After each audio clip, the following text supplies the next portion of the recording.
Before I head to North Carolina, I wanted to speak for a few moments about what's going on our college campuses here. We've all seen the images, and they put to the test two fundamental American principles. Excuse me. The first is the right to free speech and for people to peacefully assemble and make their voices heard. The second is the rule of law. Both must be upheld. We are not an authoritarian nation where we silence people or squash dissent. The American people are heard. In fact, peaceful protest is in the best tradition of how Americans respond to consequential issues. But, neither are we a lawless country. We are a civil society, and order must prevail. Throughout our history, we've often faced moments like this because we are a big, diverse, free-thinking, and freedom-loving nation. In moments like this, there are always those who rush in to score political points. But this isn't a moment for politics. It's a moment for clarity. So let me be clear. Peaceful protest in America. Violent protest is not protected. Peaceful protest is. It's against the law when violence occurs. Destroying property is not a peaceful protest. It's against the law. Vandalism, trespassing, breaking windows, shutting down campuses, forcing the cancellation of classes and graduations. None of this is a peaceful protest.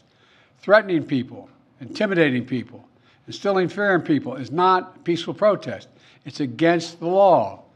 Dissent is essential to democracy, but dissent must never lead to disorder or to denying the rights of others so students can finish the semester and their college education. Look, it's basically a matter of fairness. It's a matter of what's right. There's the right to protest, but not the right to cause chaos.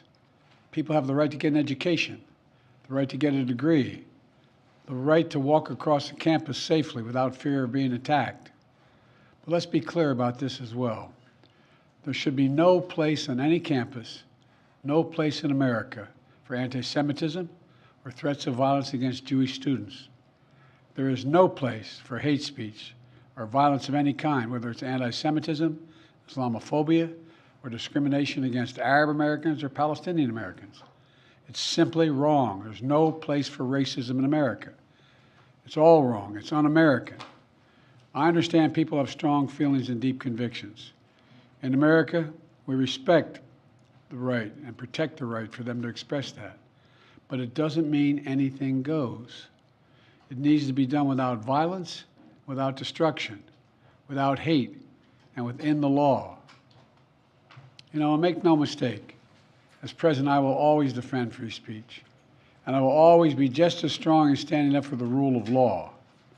That's my responsibility to you, the American people, and my obligation to the Constitution. Thank you very much. Mr. President, have the protests forced you to reconsider any of the policies with regard to the region? No. Thank you. Mr. President, do you think the National Guard should intervene? No. Mr. President, Do you agree with what the students are calling for? Mr. President, the former